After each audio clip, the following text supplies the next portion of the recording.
반석이신 하나님 행하신 모든 것 완전하시니 나의 생명 되신 하나님 내게 행하신 찬양합니다. 신실하신 하나님 실수가 없으신 좋으신 나의 주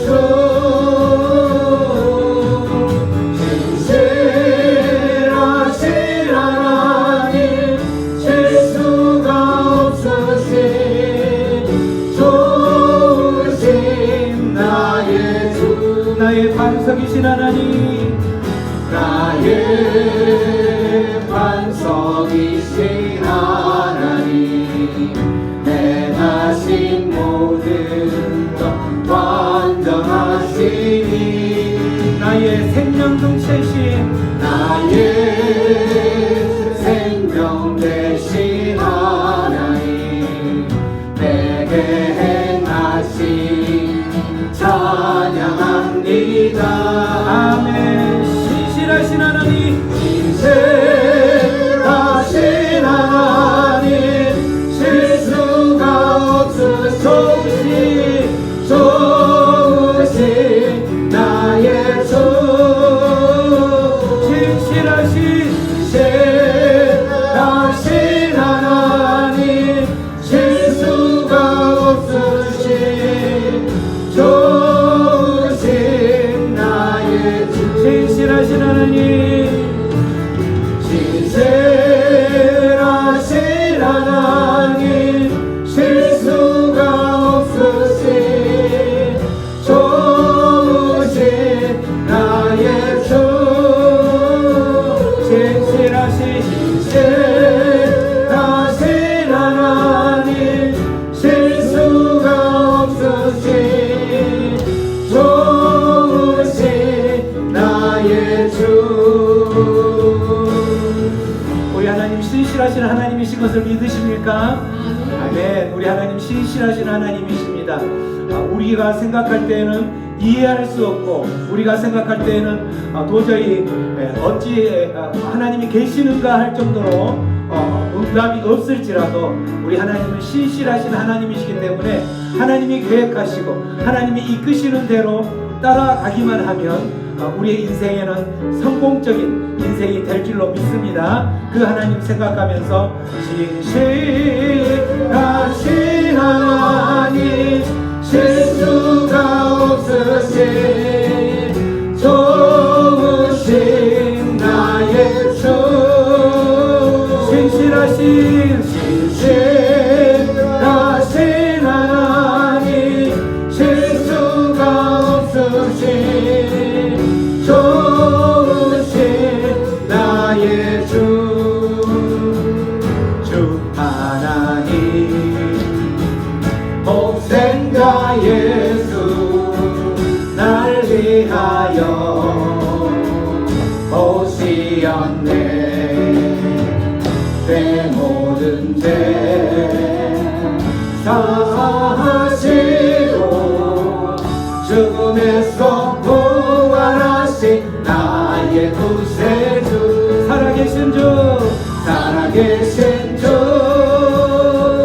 나의 참된 소망 걱정 근심 전혀 없네 사랑의 주는 갈 길 인도하리 내 모든 삶의 기쁨 늘 충만하리 주 안에서 우리 박수하면서 합니다. 주 안에서 박수하면서 거듭난 생명 주의 사랑 참의 사랑 참 기쁨과 참 기쁨과 확신 가지고 확신 가지고 예수님의 도심을 믿으며 살리 살아계신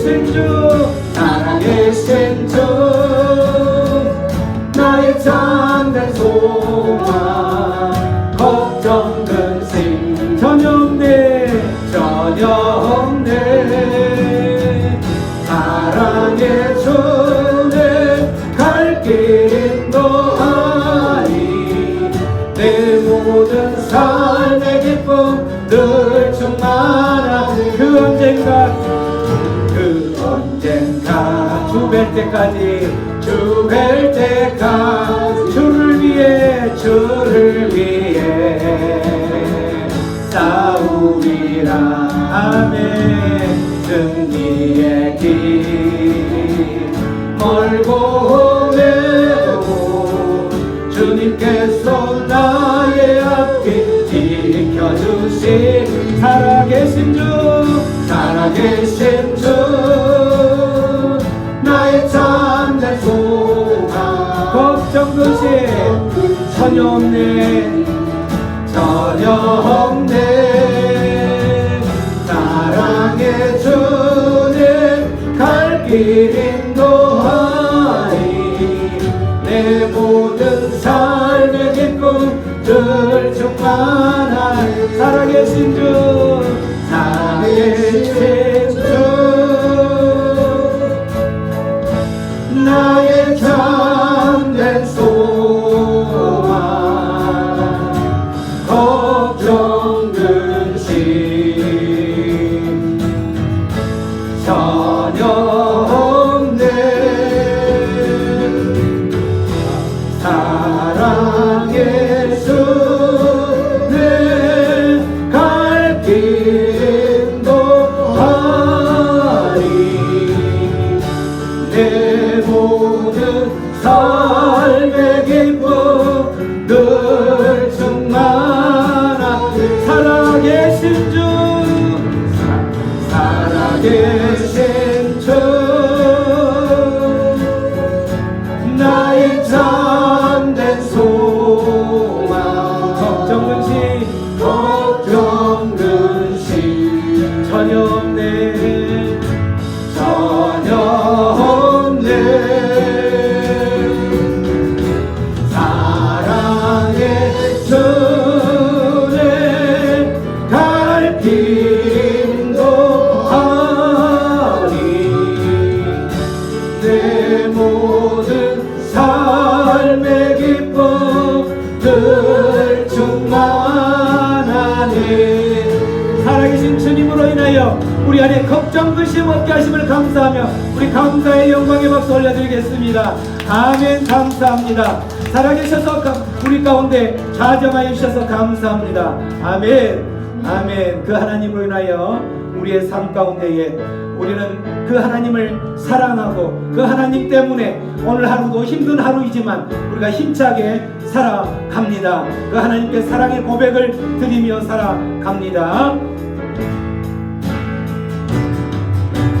내 마음에 주를 향한 사랑이 나의 말에 주가 주신 진리로 나의 눈에 주의 눈물 채워주소서 내 입술의 찬양과 향기가 내 입술의 찬양의 향기가 두 손에는 주를 닮은 손에는 주를 닮은 성김이 나의 삶에 주의 음정 남게 하소서 다시 한번 내 마음에 주를 향한 사랑이 내 마음에 주를 향한 사랑이 나의 말에 주가 주신 진리로 나의 눈에 주의 눈물 채워주소서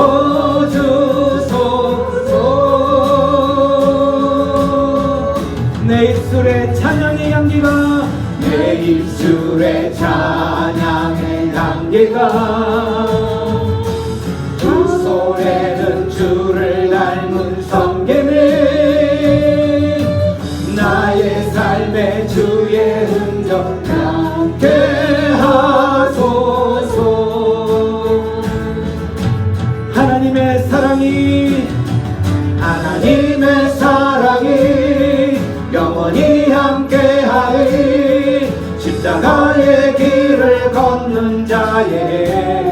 순교자의 삶을 사는 자에게 삶을 사는 이에게 아멘. 초롱하는 이에게 초롱하는 소리와 세상 유혹 속에도 주의 성결한 신부가 되리라. 내 생명 주님께 드리. 내 마음에 주를 향한 사랑이 마음에 주를 향한 사랑이 나의 말에 주가 주신 진리로 나의 눈에 주의 눈물 채워주소서. 내 입술엔 내 입술에 찬양의 향기가 두 손에는 주를 닮은 성김이 나의 삶에 주의 흔적 남게 하소서.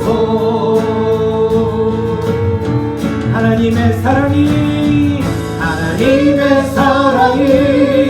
영원히 함께하리. 십자가의 길을 걷는 자에게 성도자의 삶을 사는 이에게 소롱하는 소리가 세상 유혹 속에도 주의 순결한 신부가 되리라. 내 생명 주님께 드리겠습니다. 하나님의 사랑이 영원히 함께하리. 십자가의 길을 걷는 자에게 순교자의 삶을 사는 자에게 삶을 사는 이에게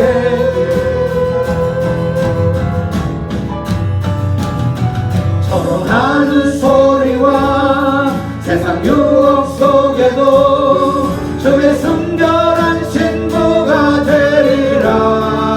내 생명 주님께 드리리. 내 생명 주님께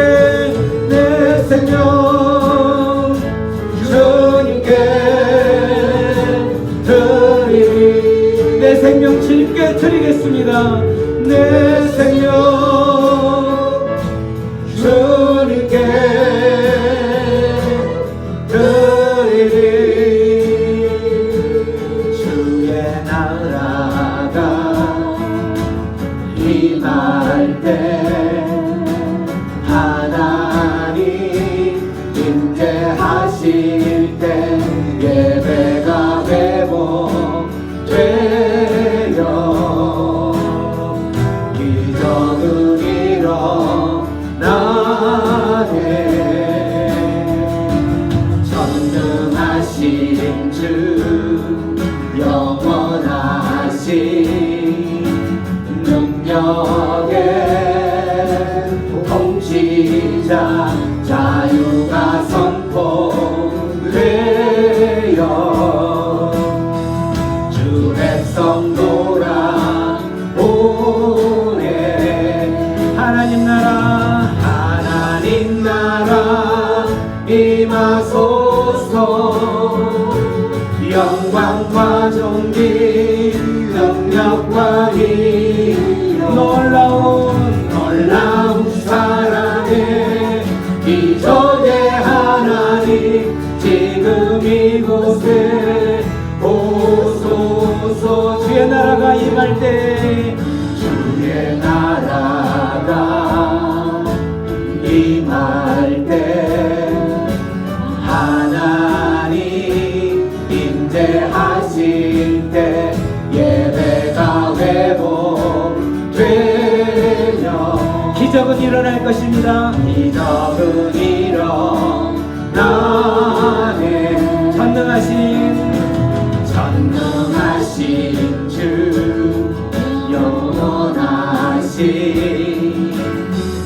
새벽에 통치자 자유가 선포되어 주 백성 돌아오네. 하나님 나라 임하소서.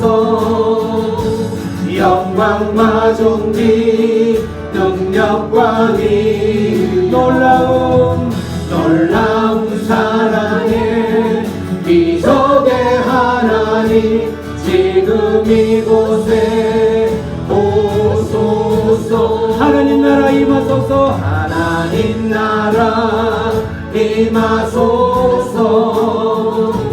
영광과 존귀 능력과 위엄 놀라운 사랑의 기적의 하나님 지금 이곳에 오소서. 주 높고 위대하심을 주 높고 위대하심을 크게 외쳐 선포하네.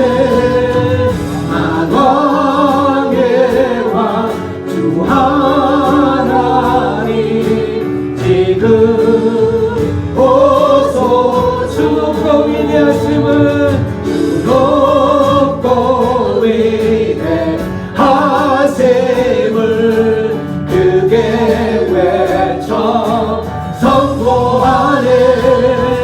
만왕의 왕 주 하나님 지금 오소서. 하나님 나라 임하소서.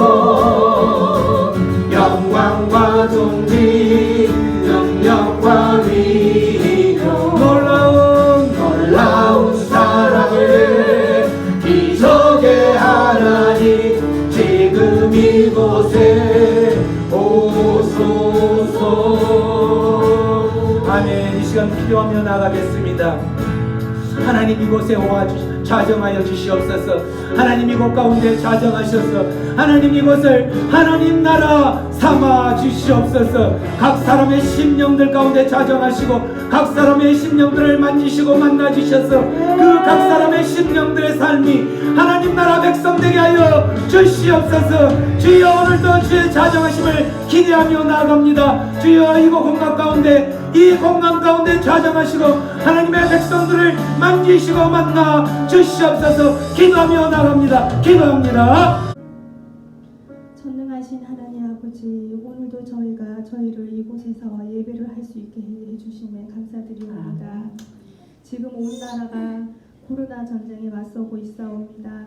이제 백신을 맞고 있사온데 이 백신으로 인해서 부작용이 없게 하여 주시고 모든 국민이 이 백신을 맞음으로 인해서 코로나에 다시는 걸리지 않는 시간이 빨리 돌아올 수 있도록 하여 주시옵소서. 하나님께서 저희들을 지켜주시고 저희들 가슴에 믿음을 불러일으켜 주시옵고 이 교회가 코로나로 인해서 핍박받고 있는 이 시기가 하루빨리 물러날 수 있도록 도와주시옵소서. 모든 이들이 교회인들에 대해서 나쁜 감정이 생기지 않도록 하여 주시고 다시 이 교회가 부흥할 수 있도록 하여 주시고 그러므로 인해서 이 새생명 방주교회 또한 모든 이들에게 부흥을 일으킬 수 있는 시간이 돌아올 수 있도록 하여 주시옵소서. 아버지께서 저희를 지켜주시고 저희에게 은혜를 베풀어 주시고 모든 이들에게 교회를 다니는 모든 성도들에게 따뜻한 마음으로 바라볼 수 있는 시선이 생길 수 있도록 도와주시옵소서. 전 학교가 다시 개학을 하고 있사옵니다. 이 학생들이 학교로 돌아가는 과정에서 코로나에 걸리지 않도록 하여 주시고 다시는 예전처럼 돌아가는 시간이 돌아오지 않도록 하여 주시옵소서. 새로 등교하는 학교에서 모든 학생들이 안전하게 수업을 받을 수 있도록 하여 주시고 이 또한 아버지께서 역사함을 알려주시옵소서. 저희를 사랑하시는 하나님 아버지, 다시 돌아오는 이 시간에도 저희들에게 건강을 지켜주시옵고 저의 간절한 기도를 들어주실 거라 믿사오며 예수님 이름으로 기도드리옵나이다. 아멘.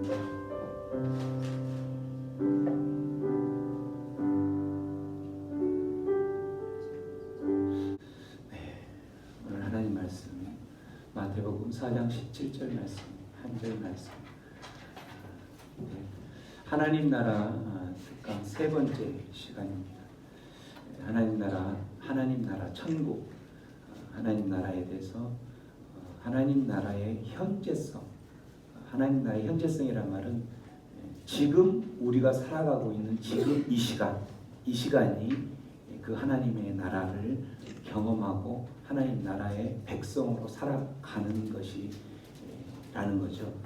하나님 나라는 먼 훗날에 우리가 죽었을 때 가는 나라가 아니라 지금 우리가 살고 있는 이때, 이게 바로 현재성이라는 그 주제입니다. 그래서 세 번째 하나님 나라 특강에서 하나님 나라의 현재성에 대해서 은혜를 나눌 때에 하나님 나라 백성을 살아가는 우리 모든 새생명 방주교회 성도들이 그 하나님 나라에 이미 들어가 있는 그러한 백성으로의 삶을 충분히 누리는 복된 시간이 되기를 소망합니다. 말씀 앞에 들어가기 전에 우리 이제 다 외우셨죠, 여러분? 자, 말씀 앞에 들어갑니다. 이제 가렸습니다. 자, 주의 말씀은 내 인생의 빛입니다. 내 인생의 빛입니다. 주의 말씀은 내 삶을 변화시킵니다. 내 삶을 변화시킵니다. 자, 주께서 말씀하신 대로 나는 하나님의 사랑받는 자녀입니다. 나는 하나님의 사랑받는 할렐루야. 자녀입니다. 아멘. 주께서 말씀하신 대로 나는 하나님의 사랑받는 자녀입니다. 나는 축복의 통로입니다. 축복의 통로입니다. 아멘. 오늘 또 주의 말씀에 마음의 문을 엽니다. 말씀하여 주옵소서. 듣고 깨닫고 말씀대로 살겠습니다. 아멘. 한 명만 통과했습니다. 한 명만. 역시 우리 이윤수 권사님 평소에 기도 열심히 하시는 걸로 제가 늘 들었는데 말씀 앞에서도 이러한 자세로 살아가고 있는 모습이 그대로 드러나고 있습니다. 자, 오늘 말씀 마태복음 4장 17절 전체 한 절 말씀이니까 큰 소리로 합독합니다. 시작. 이때부터 예수께서 비로소 전파하여 이르시되 회개하라 천국이 가까이 왔느니라 하시더라. 아멘. 우리가 지난 시간에 하나님 나라 개념에 대해서 공부를 할 때에 하나님 나라 하면 그 나라의 그 원어는 바실레이아라는 단어라고 그랬죠. 바실레이아 헬라어로. 그런데 이 나라라는 개념의 3요소가 국민, 영토, 주권이라는 것이 3요소, 나라를 구성하는 3요소인데 바실레이아라는 이 뜻은 실제 이 국민, 영토, 주권이라는 뜻이 아니라 어떤 뜻이라고 했어요? 왕대심, 통치 개념이라는 거죠. 통치. 그래서 하나님 나라 백성대로 살아간다라는 것은 하나님 나라 백성으로 살아가는 것은 통치된다는 것. 누구에게? 왕이신 하나님께 통치받고 다스림받고 살아간다는 것. 내가 나를 다스린 것이 아니라 하나님이 왕이 되어서 내 인생의 주인이 되고 내 인생의 왕이 되어서 하나님이 나를 통치한다는 거죠. 이렇게 살아가는 사람은 하나님 나라 천국의 삶을 살아가는 천국 백성이 되는다는 거죠. 그렇기 위해서는 하나님이 나를 다스리기 위해서는 내가 해야 될 게 있는데 뭐냐면 내 안에 있는 모든 내 생각, 내 계획들을 다 비워내는 작업. 나를 부인하는 거죠. 자기를 부인하면서 그 부인하는 그 자체가 쉽지 않기 때문에 그게 바로 십자가다. 자기 십자가를 지는 삶이 살아가는 것이 하나님 나라 백성이 된다라고 이야기를 지난 시간에 했었죠. 이렇게 통치의 개념으로 이야기를 하는 거기 때문에 하나님 나라 자체를 현재성이라고 아까 이야기를 했던 것처럼 지금 우리가 살아가고 있는 이 시기에 내가 하나님의 나라의 백성으로 살아간다라는 증거는 하나님의 그 다스림을 받고 지금 내가 이곳에서 살아간다. 그러면 내가 지금 현재 하나님 나라를 삶을 살아가는 거라는 거죠. 하나님 나라의 백성을 살아간다라는 이 현재성을 이야기를 하는 거예요. 이 하나님 나라 왕 중심이고 통치 개념 중심으로 이해를 하면 그게 이제 어떤 공간, 우리가 흔히 이제 먼 훗날 죽어서 천국 간다 할 때의 어떤 공간 개념, 아까 나라라는 개념이 국민, 영토, 주권에서 영토, 나라의 3요소 중에 영토가 있죠. 그 땅이라는 공간이라는 개념으로 생각을 하다 보면 그 하나님의 나라를 꼭 먼 훗날 어떤 하나님께서 예비하신 그 공간에 하나님 나라로 들어간다 이렇게 생각을 할 수 있다라는 거죠. 근데 통치의 개념, 그 개념으로 하는 거기 때문에 지금 바로 지금의 나라, 지금 내가 살고 있는 이 지금의 나라에서 하나님 나라는 이루어지고 있다라는 거예요. 지금 현재 하나님의 나라가 이루어지고 있다라는 것을 이제 유대인들은 어떻게 그 사상들을 하나님의 나라를 받아들였을까? 이제 이게 하나님의 나라는 어떨 때 이제 그 유대인들이든 구약에서 생각을 했냐면 메시아가 오면 하나님의 나라가 이루어진다라고 생각을 했어요. 근데 유대교에서는 메시아에 대한 생각, 그 사상, 메시아의 역할 이런 게 약간 달랐어요. 이제 메시아는 어떤 사람이고 어떤 인물일까 이렇게 생각하는 것이 약간 달랐기 때문에 그때 예수님이 메시아로 오셨지만 그 메시아를 거부했던 거죠. 유대교에서는 메시아를 어떻게 생각을 했냐면은 유대교 그 자체는 이제 유대인들이 그때 그리스 헬라 시대를 거치면서 그리스의 핍박을 받고 억압을 받고 또 헬라 시대를 지나서 이제 로마 시대로 넘어갈 때 로마의 정권에 핍박을 받고 억압을 받는 그러한 과정 가운데에서 그 유대인들이 생각할 때는 메시아가 등장하면 이 핍박과 억압에서 우리를 해방시켜 줄 것이다 이렇게 생각을 했다라는 거죠. 메시아의 역할을 또 이제 헬라 시대나 이때 이제 유대인들이 성전 예루살렘 성전들이 굉장히 많이 핍박을 받고 더럽혀졌죠. 그래서 이제 그러한 것들을 참다 우리로 말하면 독립 운동하는 것처럼 일어나서 저항을 해서 100년 동안을 유대인들이 이제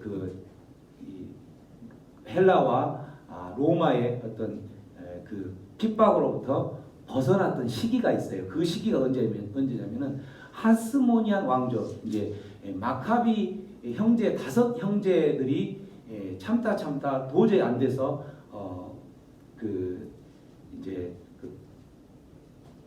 저항을 하는 거죠.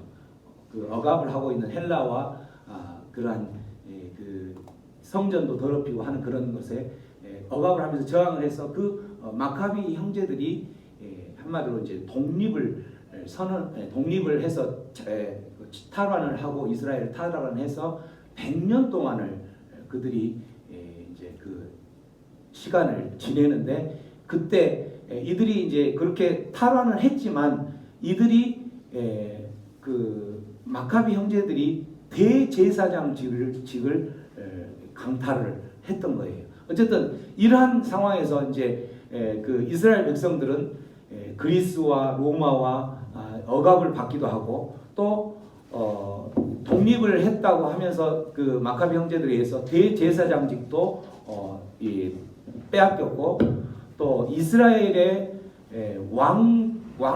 왕권마저도 이제 그 헤롯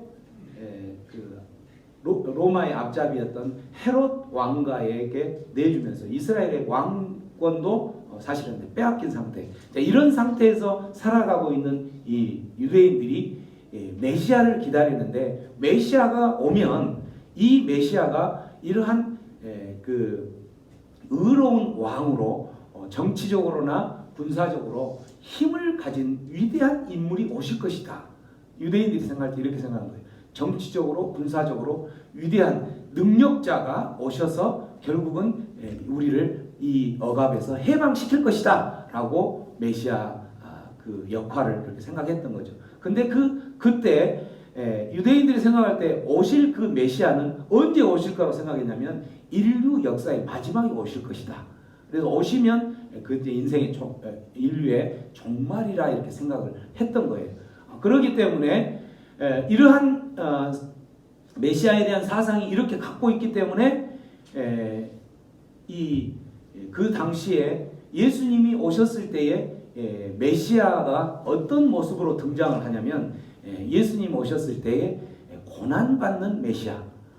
예수님이 오셔서 십자가에 못 박혀 죽으실 것이고 구약에 이제 이사야서 53장에 보면은 그가 오심은 우리의 죄악으로 인해서 오실 것이고 그가 십자가에 못 박혀 죽을 것이다라는 그 메시아의 사상이 이제 이렇게 부각이 됐을 때에 유대인들이 생각할 때 메시아는 지금 우리가 억압받고 핍박받고 있는 이 군사적으로 정치적으로 힘이 있는 사람이 이 억압을 해방시켜 줄 수 있는 사람이다라고 생각했기 때문에 무기력하게 고난받고 또 죽어서 죽임을 당한다. 죽임을 당해서 또 부활을 한다. 이런 것 자체를 어떻게 한다는 거예요? 이것 자체를 거부하는 거예요. 이 자체를 그들이 유대교인이 생각했을 때는 아니다. 유대인들이 생각했을 때 메시아는 이런 사람이 아니다라고 생각을 했기 때문에 유대교에서는 메시아로 오신 예수님을 어떻게 십자가에 못 박아 죽이게 되는 그런 상황이 됐던 거죠. 그래서 유대교에서는 이미 예수님이 오시면서 아까 통치 개념으로 하나님의 나라는 통치 개념으로 이야기하는 것인데 이미 하나님의 나라가 임했는데 예수님이 오셔서 그 예수님의 다스림을 받고 예수님을 왕으로 모시고 우리 인생의 모든 주인으로 고백하며 그 예수님을 영접하면 그게 바로 하나님 나라가 임한 것이라고 했는데 그러한 메시아로 예수님을 인정을 하지 않죠. 그래서 아직도 그 유대교회는 어떻게 생각하냐면 이미 오셨는데 앞으로 오실 메시아를 기다리고 있다라는 거예요. 오실 메시아는 아직 오시지 않았다라고 생각을 한다라는 거죠. 그래서 예수님께서는 이제 그때 그 당시 오셨을 때, 그 당시 2000년 전에 오셨을 때 이미 내가 오심으로 인해서 하나님 나라가 이미 임했다라고 이야기를 하는 거죠. 그래서 이미 오셨죠. 예수님은 이미 오신 메시아를 통해서 어떻게 된다? 2000년 전에도 이스라엘 땅에도 하나님의 나라가 임했을 뿐만 아니라 그 분을 믿고 또 살아가고 있는 저와 여러분이 살아가고 있는 지금 이 순간에도 하나님 나라는 진행되고 있다라는 것을 믿으시기 바랍니다. 하나님의 나라는 통치의 개념이라는 거예요. 통치의 개념, 어떤 그 영토라는 공간 개념이 아니라. 그래서 예수님께서 오심으로 인해서 이 하나님 나라의 현재 임했다라는 하나님 나라의 현재성에 대한 증거는 복음서에 여러 가지 증거가 많이 있는데 크게 이제 예수님이 직접 오심을 통해서 하나님 나라가 시작되었다라고 예수님이 말씀을 하셨어요. 그렇게 말씀하셨던 증거도 있고 또 하나는 하나님 나라에 대한 많은 비유들, 하나님 나라는 어떤 것이다라고 비유를 하는데 그 비유를 하는 데에서도 현재성을 이야기를 하는 거고 또 하나는 하나님 나라의 몇 가르침, 예수님께서 이제 복음서나 이런 데 여러 가지 많은 가르치고 있죠. 예수님의 사역이 이곳에 와서 가르치고 또 그 병든 자를 고치고 천국 복음을 전파하는 게 예수님의 사역이었다면 이 많은 가르침 속에서도 현재 임했다라는 것을 시사하고 확증해 주는 게 많이 있다라는 거죠. 오늘 다룰 거는 예수님 자신이 오심을 통해서 예수님이 이 땅에 2000년 전에 이미 오셨던 그것으로 인해서 하나님 나라가 임했다는 것을 우리가 한번 살펴보기를 원합니다. 자, 예수님이 이 땅에 오셔서 하나님 나라가 시작되었다. 말씀 가운데 보면은 마태복음 오늘 4장 17절에 보면 이때부터라는 것은 무슨 말이냐면 예수님께서 이제 공적인 사역을 시작할 그때부터 첫 번째 했던 게 바로 예수님께서 전파한 것이 뭐냐면 회개하라 천국이 가까웠느니라 이 말씀을 선포하셨다는 예수님께서 공적인 사역을 제일 처음에 하면서 입술을 열었을 때 제일 첫 번째 내뱉었던 그 문장이 바로 회개하라 천국이 가까웠느니라 이 말씀입니다. 자, 이때 회개하라 천국이 가까웠느니라 이때 우리 이제 한글 말로 보면 이 말은 천국이 지금 이미 도착했다라는 뜻이에요. 이제 곧 도착할 거라는 뜻이에요. 한국 말로는 곧 도착할 거라는 거죠. 가까웠느니라. 근데 이거는 이제 우리 한국말이 그렇게 번역을 했던 거고 영어의 번역에 보면 또 원어의 번역에 보면 거기 보면은 from that time 그때부터 해서 예수님께서 전파하기를 시작했었는데 뭘 전파하기 시작했냐면 repent 이게 이제 회개하라는 뜻이죠. repent 너희들아 회개하라라는 뜻을 해요. 왜냐하면 the kingdom of heaven 천국이 is at hand 거기에 제가 예전에 가로 열고 your 가로 닫고 hand 이렇게 제가 했는데 천국이 어떻게 자 너희 손 안에 지금 있다라는 거예요. 이 말은 이렇게 해석을 하면 어떻게 해요? 천국이 앞으로 올 거예요? 이미 왔어요? 이미 왔죠. 자 여러분 오른손에 뭐든지 하나를 들고 천국이 The kingdom of heaven is at hand 하면서 손에 떨쳐보세요. The kingdom of heaven is at hand. 자, 이런 순간에 이미 하나님의 나라, 천국은 어디 있다? 우리 안에 지금 있다라는 거예요. 어떨 때에 천국을 통치 개념으로 하나님의 나라를 통치 개념으로 이미 임하신 하나님의 나라를 우리가 하나님의 다스림을 받고 살아가면 우리가 이미 하나님 나라의 삶을 살고 있다라는 거예요. 우리가 이제 전도하거나 이럴 때에 예수 믿고 천국 갑시다. 천국 가야 되니까 예수 믿고 같이 천국 갑시다. 죽어서 같이 천국 갑시다. 이렇게 전도를 하는 사람이 있죠. 예전에는 예수 천당 불신 지옥 이런 이제 그 구호를 외치면서 예수 천당 불신 지옥, 예수 천당 불신 지옥 이렇게 했으니까 그때 그 예수 천당을 죽어서 천국을 같이 가자 이렇게 이제 전도를 했다는 거죠.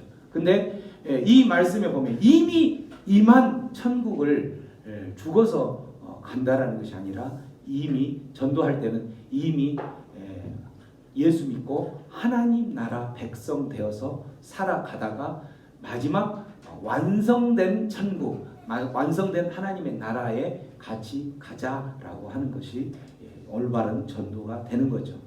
이렇게 예수님이 오심으로 인해서 천국이 가까웠다라는 천국이 이미 임했다라는 것을 이렇게 말씀을 하셨고 두 번째 증거는 이제 이렇게 지금까지 계속 여러 번 이 이야기를 많이 했었죠. 자, 하나님의 나라가 현재 지금 임했던 이미 다스림을 통해서 하나님의 나라가 임했는데 이게 이 하나님의 나라가 완성되지 않았어요. 그렇기 때문에 언제 완성이 되냐면은 다시 예수님이 오실 때에 이제 하나님의 나라는 이미 이 오신 메시아 예수가 메시아로 오셨죠. 이미 오신 메시아로 인해서 하나님의 나라는 시작이 됐는데 언제 이게 완성이 되냐면은 아직 예수님이 다시 오시겠다고 하시면서 오시지 않았죠. 그래서 아직 주님의 재림이 오시지 않았어요. 이미 오시지 않았던 이미 오셨던 분이 이제 다시 오실 그때 완성이 된다라는 거죠. 그때 완성이 되는데, 그래서 우리들은 이미 하나님의 나라를 삶을 살고 있지만 그 삶은 완전한 하나님의 나라가 아닌 거예요. 완성된 하나님의 나라가 아니고 언제 완성이 되냐면 예수님이 다시 오셨을 때에 그때 완전한 하나님의 나라를 사는 거예요. 그래서 우리가 지금 살아가는 것은 언제 살아가냐면 어느 공간, 어느 위치, 시기적으로 어느 위치를 살아가냐면 이미 시작된 하나님의 나라에 아직 완성되지 않는 이미와 아직의 이 중간에 우리가 살아가고 있는 거예요. 이렇게 완성되지 않는 하나님의 나라에 살다 보니까 이 완성되지 않는 이곳에는 누가 존재하냐면 사단 마귀가 존재를 하는 거예요. 사단 마귀가 존재를 하기 때문에 믿고 하나님의 백성이라고 이야기하는 사람도 언제 그 사단 마귀에 의해서 언제든지 넘어질 수가 있는 거예요. 넘어지지 않기 위해서 우리는 끊임없이 깨어 있어야 되는 거죠. 끊임없이 하나님의 말씀에 붙어 있어야 되고 하나님께 의지해야 되고 기도와 찬송과 말씀으로 무장되지 않으면 이미와 아직 이 중간 시대에 살아가면서 사단 마귀가 공격을 하면 넘어질 수밖에 없다라는 거예요. 그게 바로 연약한 육체를 가지고 살아가고 있는 우리의 저와 여러분의 운명인 거예요. 그게. 근데 이제 예수님이 다시 오시는 그 주님이 재림한다고 하죠. 다시 오시는 그때에는 우리 몸이 이제 예수님께서 부활하셨던 것처럼 부활하는데 어떤 몸으로 부활하냐면 지금의 이 연약한 몸으로 부활하지 않아요. 이 연약함, 우리 연약한 몸은 조금만 어떤 환경이나 스트레스를 많이 받거나 이러면은 병이 들기도 하고 또 가슴이 아프고 마음이 아프고 눈물을 흘리기도 하고 이렇게 되지만 예수님이 다시 오셨을 때에 그때에는 우리가 변화된 그 몸은 어떤 몸으로 변했냐면 영원한 그 영화로운 몸이라고 이제 표현하는데 그 몸은 우리가 상상을 못하는 몸이에요. 그 몸은 아픔도 없고 눈물도 없고 건강이 해쳐져서 질병을 갖지도 않고 그러한 소망을 가지고 지금 우리의 이 삶을 우리는 살아가는 거예요. 그러한 소망이 있기 때문에 그때 예를 들어서 하나님 나라 완성된 하나님의 나라 갔는데도 그때 가서도 계속 골골하는 그런 육체를 갖는다. 그런 하나님 나라는 안 가겠죠. 그죠? 근데 그때 가서는 아픔도 눈물도 질병도 죽음도 없는 거예요. 영원한 나라에 들어가기 때문에. 그렇지만 하나님 나라 지금 이미와 아직 이 시기 가운데에서 하나님 나라의 백성으로 살아가지 않던 사람들은 마지막 날 하나님 앞에 누구든지 믿고 살았든 믿지 않고 살았든 누구든지 하나님 앞에 서게 되는데 그때 하나님 앞에 섰을 때에 하나님의 백성으로 살지 않았던 사람은 영원한 지옥으로 가는 거예요. 그때 영원한 지옥의 세계로. 그때는 그 사람이 그 지옥불에 떨어졌을 때에는 계시록 말씀에 보면 너무 고통이 심해서 죽고 싶은데 죽을 수가 없는 거야. 죽지 못하고 그 고통을 계속 경험하게끔 죽고 싶어서 내가 이 고통이 너무 힘들기 때문에 차라리 죽었으면 좋겠다 하고 죽으려 하는데 죽을 수가 없어요. 이게 바로 영원한 지옥이라는 거예요. 이러한 사실 때문에 우리는 우리 주변에 있는 저와 여러분 주변에 있는 아직도 믿지 않는 그 영혼들을 위해서 끊임없이 기도하고 있잖아요. 전도하기 위해서. 그들을 위해서 그들이 하나님의 나라 백성 되어서 이 영원한 천국 하나님의 나라에 들어가서 하나님께서 베풀으신 그 은혜들을 누리며 살아가도록 하기 위해서. 그런데 그러한 하나님 나라에 들어가지 못한 사람들은 영원한 그 지옥, 그 영원한 지옥에 내가 정말 사랑하는 그 사람이 그곳에서 고통을 받는다라고 생각한다면 그것을 정말 믿는다면 여러분들이 그렇게 나태하게 그냥 내가 전도했을 때 안 왔을 때에 종교는 자유니까 그래 너는 너대로 살아라 라고 할 수 있겠냐라는 거죠. 여러분들이 진정으로 이러한 믿음을 갖고 있다면 여러분의 마음 가운데, 심령 가운데에서는 정말 몸부림을 치면서 그 영혼을, 한 영혼을 주님 앞으로 인도하기 위해서 기도해야 될 줄로 믿습니다. 그 영혼들을 위해서 우리가 또 이번 3월달에 다음 주부터 시작할 묵상 세미나, 그 말씀 앞에 어떻게든 말씀 앞에 붙들려 살아가라고 말씀 세미나를, 묵상 세미나를 하는데, 그 영혼들, 여러분들 데리고 올, 이곳에 데리고 올 영혼들 계속 기도하면서 준비하고 있죠? 준비하고 있죠? 예. 또 계속 숙제를 한 분만 하고 있나 봐요. 예수님께서는 이 예수님 당신이 오심으로 인해서 그게 하나님 나라가 임했다라는 것을 누가복음 말씀에도 또 이렇게 증거를 하고 있는데, 누가복음의 4장 16절부터 말씀 한번 읽어봅니다. 시작. 예수께서 그를 사랑하시고 나사렛에 이르사 안식일에 늘 하시던 대로 행하게 하사 성경을 읽으러 오셨으니 산지자 이스라엘을 이름을 책을 펴서 이렇게 기록된 글을 찾으시니 곧 주의 성령이 내게 임하셨으니 이는 가난한 자에게 복음을 전하게 하시려고 내게 기름을 부으시고 나를 보내사 포르든 자에게 자유를, 눈먼 자에게 다시 보게 함을 전파하며 눌린 자를 자유롭게 하고 주의 은혜의 해를 전파하게 하려 하심이라 하였더라.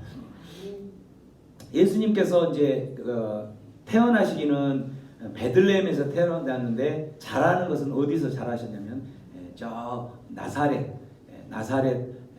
촌동네에서 이제 자랐던 거죠. 그곳에서 자라서 예수님께서 이제 자라면서 쭉 이제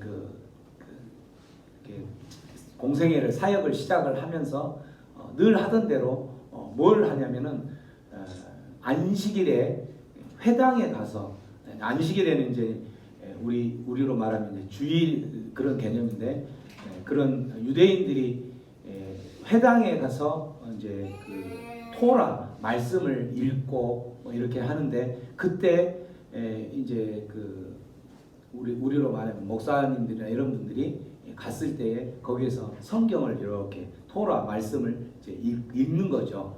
읽는데 그때 예수님께서 읽었던 말씀이 이제 회당에 이렇게 서니까 성경책을 읽으려고 했을 때 읽었던 말씀이 이사야서 61장 말씀을 읽으셨던 거예요. 이사야 말씀을 이렇게 펴서 읽었는데 그 말씀이 바로 주의 성령이 내게 임하셨으니, 여기서 주의 성령이 내게 임하셨으니, 내게 지금 이사야서 말씀은 구약 말씀인데, 이사야서 말씀을 읽으면서 주의 성령이 내게 임하셨으니 했을 때 이 내게 임하셨으니, 이 내게가 누구에게 임했다라는 말일까? 이 말을 이제 예수님께서 증명을 해주는 거죠. 예수님 본인에게 임했다라는 이 말씀을 증명하는데, 어떻게 증명을 하냐면 이 말씀을, 이사야 말씀을 다 읽고 주의 성령이 내게 임하셨으니 이렇게 읽고 그 다음에 책을 다 덮었어요.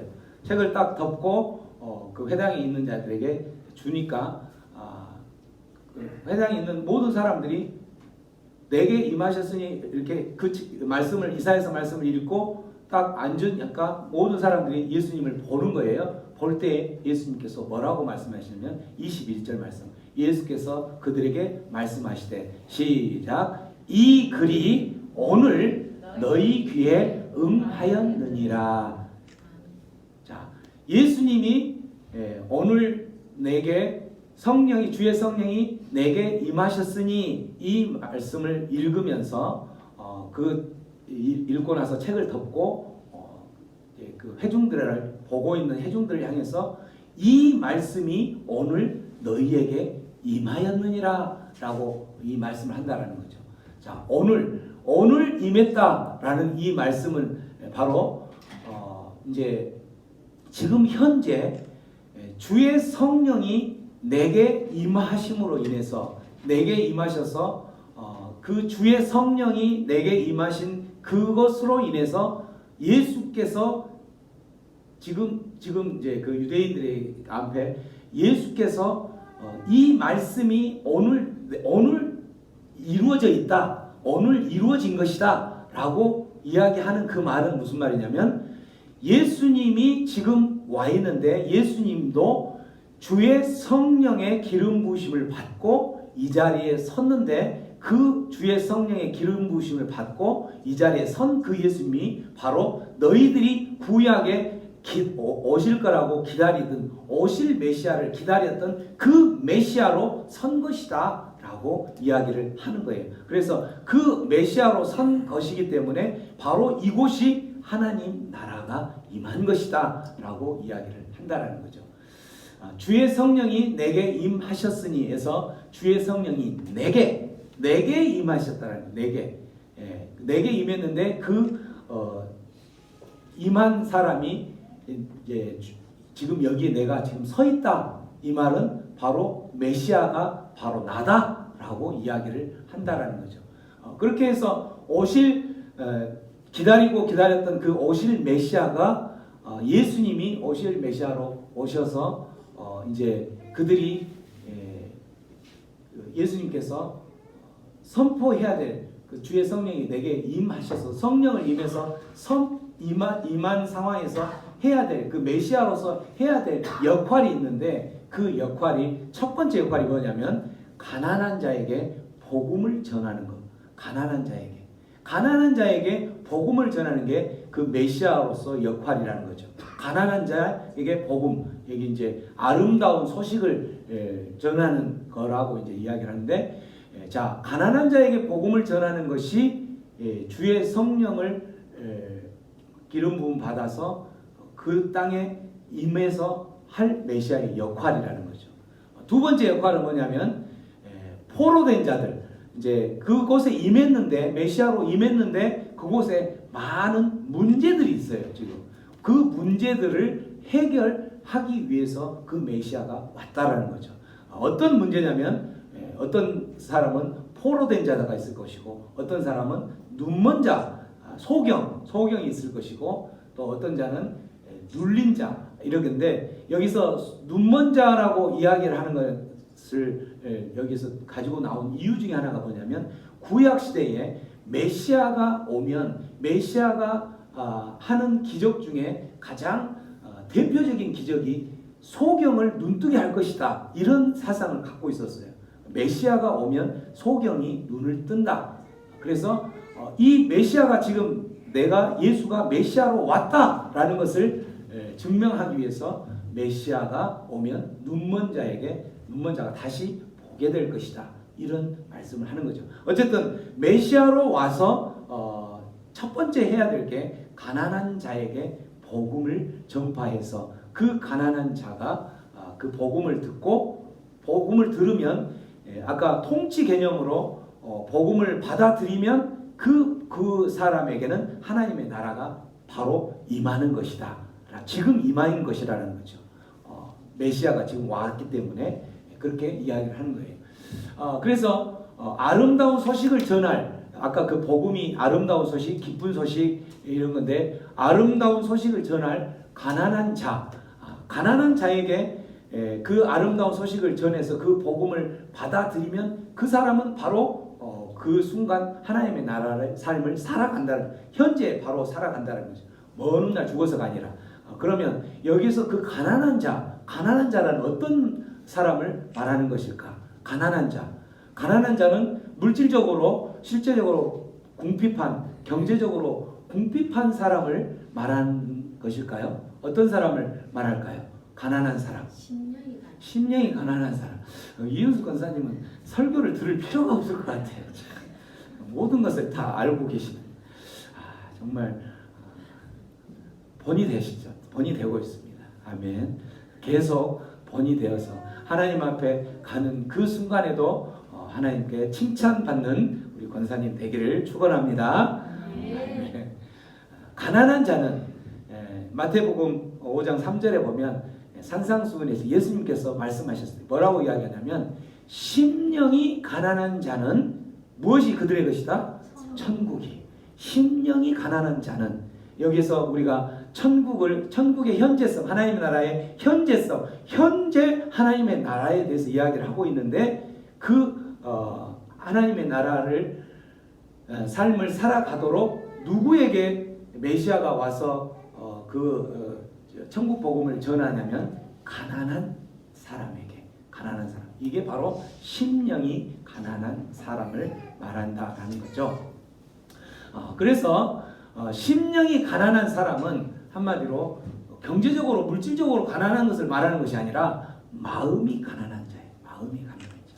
마음이 내가 그러니까 메시아가 오시면 정말 물질적으로 가난한 사람들만 찾아다니면서 천국 복음을 전한다 말이 안 되겠죠. 그죠?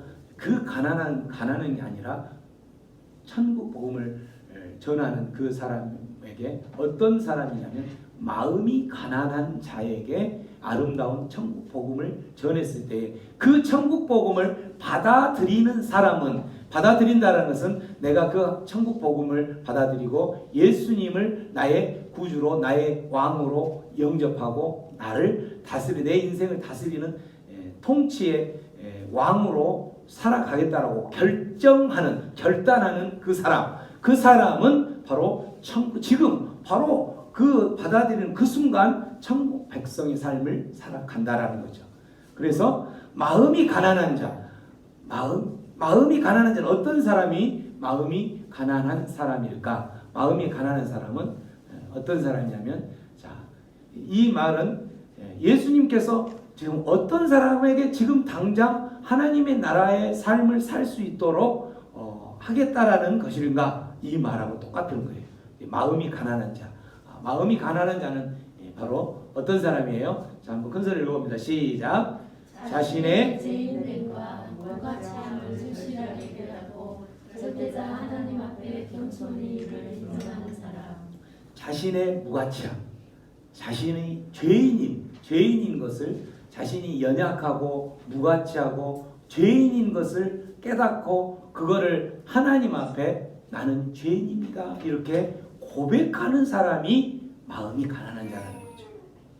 그러한 사람이 이렇게 겸손한 사람이라고 표현하는데, 이런 겸손한 사람은 하나님이 필요할까요? 필요하지 않을까요?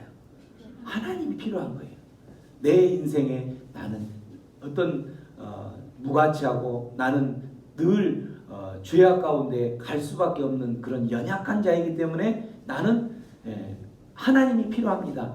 내가 죄악 가운데 가서 죄인으로 살아가는 상황에서 그 사람이 해결받기 위해서는 하나님이 필요한 거죠. 이렇게 자기 자신이 항상 죄인인 것을 고백하는, 자기가 무가치하다라는 것을, 나는 정말 잘났어 라고 혼자 우쭐대고 그런 사람이 아니라 자기는 정말 하나님 앞에 섰을 때는 너무나 무가치하다라고 하는 사람이라는 거죠. 그 누가복음에 보면 두 사람을 비유로 예수님께서 설명을 하는데, 자기를 의롭다고 믿고 다른 사람을 멸시하는 사람에게 예수님께서 뭐라고 이제 비유로 말씀하시냐면, 두 사람이 기도하러 올라가는데 한 사람은 어떤 사람이에요? 바리새인. 또 한 사람은 어떤 사람? 세리로 말하면 그 텍스 세관에서 근무하는 사람이죠. 이렇게 해서 두 사람이, 한 사람은 바리새인이고 한 사람은 세리가 이렇게 기도하러 올라가는데, 바리새인이 그곳에서 하는 기도의 내용을 보면 바리새인은 서서 따로 기도하여 이르기를, 이 두 사람이 세리하고 같이 갔을 때 세리 옆에는 가지도 않는다는 거죠. 따로 옆에 서서 기도하기를, 하나님, 뭐라고 기도해요? 하나님이여, 나는 다른 사람들, 곧 토색하는 사람, 또 불의를 저지른 사람, 간음을 하는 사람들과 같지 않습니다. 또 지금 하나님 앞에 기도한다고 하는 누구와도 이 세리와도 같지 않습니다 라고 이야기를 하면서 본인은 어떤 사람이라고 이야기하냐면 나는 7일 동안에 몇 번 금식을 해요? 2번이나 금식을 하는 사람입니다. 나는 7일 동안. 그리고 소득의 11조, 소득의 11조라는 것은 소득의 10분의 1이죠. 소득의 11조를 날마다 빠짐없이 내는 사람입니다. 이렇게 이야기를 하는 거예요. 그런 사람입니다. 그럴 때에 그 옆에 서 있는 세리는 뭐라고 기도하냐면 세리는 그 당시에 모든 사람들의 증오의 대상이 되고 한마디로 이제 그 죄인으로서 낙인 찍힌 사람이죠. 그런 사람인 세리는 멀리 서서 하나님 앞에 그 가까이 가지도 못하는 멀리 서서 하늘을 쳐다보지도 못하고 고개를 떨구고 어떻게 해요? 가슴을 치면서 하는 말이 하나님이여 나는 어쩐다? 불쌍히 여기소서 나는 죄인입니다 라고 고백한다는 거예요. 예수님께서 말씀하시기를 저 바리새인이 의로운 사람이 아니라 저 바리새인이 의로운 사람 이 말은 저 바리새인이 이 하나님 나라의 백성이 아니라 누가 하나님 나라의 백성이다? 세리가 바로 하나님 나라의 백성이다. 그러면서 자기를 높이는 자는 낮아질 것이고 자기를 낮추는 자가 높아질 것이다 라고 이야기한다는 거예요. 예수님께서 하나님 나라의 그 삶을 살아갈 수 있도록 마음이 가난한 자에게 천국 복음을 전하는데 그 천국 복음을 누가 받아들이냐면 마음이 가난한 자, 바로 자기가 죄인이라고 늘 생각하고 나는 정말 하나님 앞에서 무가치한 사람입니다라고 고백하는 그런 겸손한 사람이 결국은 하나님의 나라의 백성을 그 당시 바로 살아간다라는 지금 우리도 마찬가지. 우리도 이렇게 살아가면 우리도 천국 복음을 받아들이는 그 마음이 가난한 사람이기 때문에 천국이 우리의 것이 된다라는 거죠. 두 번째는 마음이 가난한 사람 어떤 사람이냐면 자신의 죄악으로 인하여 어떤 불행이 생길 거 아니에요, 그죠? 죄악의 길로 갔을 때 생기는 그 불행을 해결할 수 있는 분은 오직 하나님뿐입니다라고 고백하고 어떻게 하나님께로 돌아온 사람이 바로 마음이 가난한 사람이라는 거예요. 대표적인 성경에 이 대표적인 사람이 어떤 사람이겠어요? 이 사람 이런 사람 마음이 가난하게 이렇게 해서 하나님께로 자기의 불행을 해결해 달라고 하나님께로 돌아온 그 사람 어떤 사람? 다윗 또 돌아온 탕자. 예. 다윗도 마찬가지죠. 마찬가지인데 돌아온 탕자. 돌아온 탕자 누가복음 15장에 보면 그 아들이 둘이 있어요. 가정에 두 아들이 있었는데 두 아들 중에서 둘째 아들이 아버지에게 뭐라고 이야기하냐면 아버지 아직 살아있어요. 살아있는데 아버지 돌아가시고 나면 저에게 남겨줄 유산 있지요? 그 유산 좀 지금 좀 주세요. 이렇게 이야기하는 거예요. 얼마나 아버지가 듣기에는 기가 찰 노릇이죠. 그죠? 여러분 자식이 아버지, 어머니 아버지, 어머니 돌아가시면 줄 유산 있죠? 그거 지금 좀 내놓으세요. 이렇게 하면 기분 좋게 그래 가져가라 할 사람 없겠죠. 근데 이 아버지는 어땠어요? 줬어요. 줬는데 13절에 보면 며칠이 안 되어 둘째 아들이 이 재물을 다 모아서 먼 나라에 가서 어떻게 했어요? 허랑방탕하게 다 탕진해버린 거예요. 낭비해서 없애버린 거죠. 다 없애고 나니까 어떻게 됐어요? 이제 먹을 것도 없죠. 그때 또 그럴 찰나에 어떤 상황이 벌어지냐면 나라에 흉년이 생긴 거예요. 흉년이 생겨서 모든 그 나라의 사람들이 궁핍하게 되었을 때에 그 둘째 아들은 먹을 것이 없어서 어떻게 돼지가 먹는 쥐엄 열매라는 것을 먹고자 그거라도 먹고 연명을 하려고 했는데 그것도 마저도 주는 사람이 없다라는 거예요. 이렇게 그렇게 했을 때에 그 둘째 아들이 그 순간에 생각난 게 있어요. 뭘 생각했어요? 17절 큰 소리 읽습니다. 시작. 이에 스스로 돌이켜 이르되 내 아버지에게는 양식이 풍족한 후군이 얼마나 남은가. 나는 여기서 죽여줬는구나. 배고파 죽겠을 때에 아버지의 유산 다 받아서 탕진했을 때에 그가 이제 더 이상 먹을 것을 주는 사람도 없고 거의 죽기 직전에 떠오른 게 바로 아버지가 떠올랐던 거예요. 그 아버지의 집안에는 얼마나 품꾼들도 많고 그들이 배불리 먹을 수 있는 것도 많고 아버지 집에 그 풍족했던 그것이 떠올랐다라는 거죠. 그것이 떠오른 것으로만 끝나는 것이 아니라 그가 결단을 했어요. 무슨 결단을 했냐면 내가 18절에 내가 일어나 아버지께 갈 것이다. 가서 뭐라고 이야기하냐면 아버지 앞에 내가 죄를 지었습니다. 그렇죠? 아버지가 살아 계셨는데 유산을 내놓으라 해서 그걸 허랑방탕에서 다 썼으니 얼마나 큰 죄예요. 내가 죄를 지었기 때문에 이제는 나를 아들이라고 생각하지 마세요. 아버지가 지금 부리고 있는 품꾼의 하나로 그냥 생각을 해주세요. 그렇게 이야기를 하겠다 하고 어땠어요? 20절에 이에 일어나서 아버지께로 돌아가니라. 이게 바로 하나님 앞에 죄 지어서 우리가 죄 지으면 그 죄 지은 것에 대한 대가로 불행에 처해지게 되어 있어요.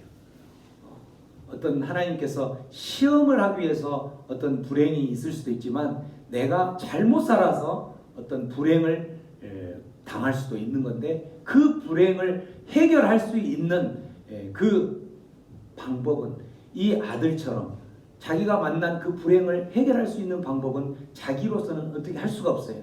근데 이 불행을 해결할 수 있는 분이 생각났죠. 누구예요? 아버지가 생각났던 거예요. 그 아버지에게로 돌아가서 이제는 나를 그 아버지께 의탁하고 아버지 나를 살려주세요. 아버지의 그 긍휼, 아버지가 베풀어준 그 은혜를 내가 누리며 살아가겠습니다라고 아버지께 돌아가는 그 사람처럼 우리의 인생도 마찬가지예요. 우리 인생 살아가다 보면 내가 잘못해서 죄를 짓고 그것으로 인해서 어떤 대가 지불을 톡톡히 치르면서 너무나 힘든 상황 가운데 놓일 수도 있다라는 거예요. 그럴 때에 내가 어떤 일을 해결하려고 몸부림을 치다가 결국은 해결이 안 되었을 때에 돌아와야 돼. 결국은 의지하고 붙잡고 돌아와야 될 곳이 바로 우리가 믿는 하나님이라는 거예요. 그 하나님께로 돌아올 때에 아버지께로 돌아가는 탕자처럼 그 하나님께로 돌아왔을 때에 하나님은 우리를 어떻게 맞이해 주셔요? 춤을 추면서 맞이하신다는 거예요. 춤을 추면서. 우리가 생각할 때는 내가 이렇게 많은 죄를 짓고 하나님 앞에 도저히 갈 수 없을 것 같은데 또 가더라도 꾸지람을 당하고 채찍을 맞을 것 같은데 이 돌아온 탕자 뒤편에 보면 그 아버지가 어떻게 그 아들을 맞이해 주는지를 보면 알 수 있는 거죠. 춤을 추고 또 살찐 송아지를 잡고 금가락지 또 좋은 새 옷을 입히고 그 아들을 맞이해 준다는 거예요. 우리의 인생도 마찬가지. 우리 인생 가운데 너무나도 힘들고 어려운 인생, 그 인생이 행여나 내가 지은 죄악 때문에 치러야 될 대가라면 그 대가를 해결하기 위해서 몸부림치지 마시고 하나님 앞으로 가세요. 하나님 앞에 모든 것 내려놓고 하나님, 나는 이제 내가 의지할 곳은 오직 하나님밖에 없습니다 하고 두 손 들고 하나님 앞에 가라는 거예요. 그럴 때에 하나님께서 기뻐 맞으면서 살찐 송아지를 잡고 잔치, 마을의 잔치 모든 사람들 초청해서 큰 잔치를 벌이면서 해결해 주실 거라는 것을 믿으시기 바랍니다. 마음이 가난한 자는 이렇게 불행이 이르렀을 때에 하나님만이 극복할 수 있다는 걸 알고 하나님께로 회개하고 돌아오는 자이고, 마지막으로 세 번째는 어떤 사람이냐면 자신의 힘으로는 아무것도 할 수 없다는 것을 깨닫고 하나님께 아까 했던 말씀처럼 하나님께 모든 것을 의탁하는 거예요. 의탁하는 거예요. 하나님을 믿지 않고 또 하나님 믿으라고 할 때 하나님을 멀리하는 사람들의 대부분은 어떤 사람들이냐면 보이지 않는 하나님, 그 하나님 믿느니 차라리 뭘 믿는다? 내 주먹을 믿는다는 거예요. 그런 사람들이 자기가 뭐든지 할 수 있을 거라고 믿다라고 하는 그 내 주먹을 믿는다라고 하는 사람들은 하나님 앞에 올 수가 없어요. 그런 사람들은 마음이 가난한 자가 아니에요. 심령이 가난한 자가 아니라 자기 것으로 가득 찬 사람, 자기의 힘과 자기의 능력과 자기 것으로 가득 찬 사람은 그 주먹으로 그 인생을 살아가는 거예요. 그럴수록 힘들고 어렵겠죠. 그러다가 언젠가 한 번은 또 꼬꾸라지는 거죠. 우리의 인생은 어떤 인생이냐면 모세의 인생을 통해서 보면, 모세의 인생을 보면 어떤 심령이 가난한 이 삶이 어떤 삶인지를 잠깐 알 수 있을 것 같아요. 모세 120년을 살았는데 40년으로 이렇게 나누죠. 모세가 태어나서 애굽 궁전에서 40년 살 때에 모세의 인생은 그 권력, 왕의 권력의 모습으로 어떤 것이든지 자기의 능력으로 할 수 있는 something term, 그 기간이었던 거예요. 뭐든지 할 수 있다라고, 자기의 능력으로 뭐든지 할 수 있다라고, 어떤 것이든 할 수 있다라고 생각하는 것이 모세의 애굽의 40년이라면 미디안 광야에서 40년을 보낼 때의 그 모세의 기간은 nothing term이에요. 아무것도, 모세의 능력으로는 아무것도 할 수 없는 인생이었던 거예요. 그렇지만 이제 하나님의 능력을, 하나님의 부르심을 받고 하나님 앞에 돌아와서 출애굽, 이스라엘 백성들을 출애굽시키기 위해서 애굽으로 다시 들어가서 출애굽하면서 40년의 출애굽의 그 40년은 anything term이라는 거예요. anything term이라는 건 뭐냐면 하나님께서 함께 하시면 그 어떤 것도 못할 것이 없다는 거예요. anything term, anything, anyway, 뭐 이런 뜻인데, 이제 그 any라는 이 단어에 대해서 이제 우리가 이게 무슨 뜻일까 이렇게 생각할 때에 제가 이제 그 캐나다에서 있으면서 그 스키를 휘슬러라는 스키장, 여러분 혹시 아실려나 모르겠는데 예전에 2012년도에 그 동계올림픽을 거기서 했었어요. 휘슬러, 그 굉장히 큰 스키장인데 그 스키장에서 이제 스키를 이렇게 타는데 우리 여기 한국의 스키장하고는 비교가 안 될 정도로 길어요. 굉장히 길죠. 그래서 이제 제가 이제 이쪽 초보 코스에 저희 아내와 함께 이제 제가 아내를 그때 한번 가르친다고 어쩐다 하면서 아내를 데리고 가가지고 했는데 아내가 이제 거의 이제 스키를 못 하고 나중에 이제 가르쳐주고 이렇게 와서 이제 오나 하고 봐서 봤더니 안 보여서 봤더니 저 뒤에서 스키를 이렇게 짊어지고 옆에서 이렇게 끌고 오는 한 사람이 있더라고. 그래서 이제 결국은 저는 이제 재미가 없으니까 이제 와이프 그렇게 이제 걸어오라 하고 나는 조금 더 이제 고급 좀 업그레이드된 코스를 가는 거예요. 그래서 저 사람한테 좀 업그레이드된 코스가 어디 있냐 했으니까 저쪽으로 가면 있대. 그래서 이제 갔어요. 갔는데 가도 계속 끝이 없어요. 내리는 지점이 없는 거예요. 그래서 가는데 이제 마지막에 어디까지 가냐면 구름을 뚫고까지 올라가는 거예요. 구름을 뚫고 딱 갔는데 딱 이제 그 대부분 내리면은 이렇게 내려서 쭉 스키를 딱 타고 이제 갈 길이 보이잖아요, 그죠? 이렇게 길이 보이는데 길이 이제 그 페이스를 쭉 타고 이제 길이 나오는데 딱 그 구름까지 뚫고 가서 내렸는데 길이 없어. 어디로 가야 될지를 모르겠어요. 그래가지고 거기 이제 내린 사람한테 여기 지금 코스가 어디가 길이냐라고 물어보니까 그 사람이 하는 말이 anyway all course라는 거예요. anyway 어디든지가 다 길 코스라는 거예요. 거기에서는 무조건 다 내려가는 거예요. 이렇게. 그래가지고 anyway 그렇게 딱 하는데 이제 그렇게 다 내려가려는데 다 거기가 거의 직벽이에요. 직벽. 바로 낭떠러지라는 거죠. 그 anyway all course를 이제 하는데 결국은 제가 그 와이프가 거기서 이 못 올라가니까 줄줄줄 끌고 가는 것처럼 시도는 했는데 다리에 힘이 없어. 달달달 떨다가 결국은 처박히고 그렇게 해가지고 결국은 이제 막 그렇게 처박히다가 나무에 처박히고 어디 동굴로 처박히고 뭐 이렇게 하다가 anyway 올 코스니까 정말 실력자들이 가는 코스였거든 그곳은. 그랬는데 결국은 그렇게 하니까 내가 이제 뭐 구름을 뚫고까지 갔으니까 가지를 이제 내려가지를 못한 거죠. 한참 있으니까 한 2시간 정도 됐을 때 이제 어떻게 막 거의 기어서 갔는데 이제 와이프가 구조대 신청해가지고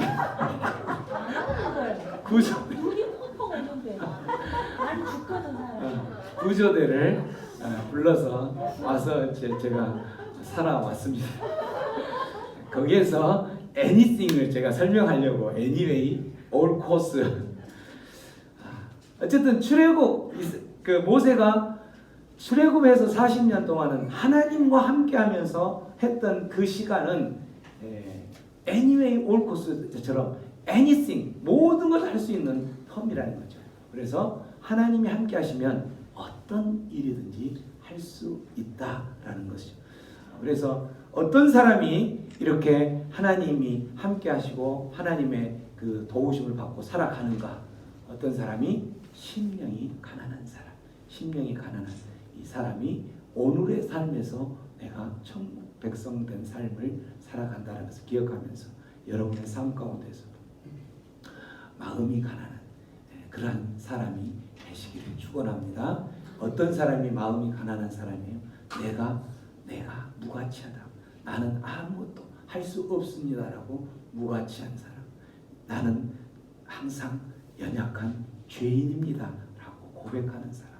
또 내가 그 연약해서 죄를 지어져서 행해라도 어떤 불행의 대가를 치를 때에 그 불행을 해결할 수 있는 분은 오직 하나님이시라는 것을 기억하면서 그 하나님께 해결해 달라고 하나님께로 돌아오는 사람이 마음이 가난한 하나님의 백성된 삶을 살아가는 사람이라는 것을 기억하면서 여러분의 삶 가운데, 우리 인생의 삶 가운데에서 정말 녹록지가 않죠. 우리 인생이 정말 힘들고 어려울 때에 그럴수록 더 하나님께 나아오는 하나님의 백성들이 되기를 주님의 이름으로 축원합니다.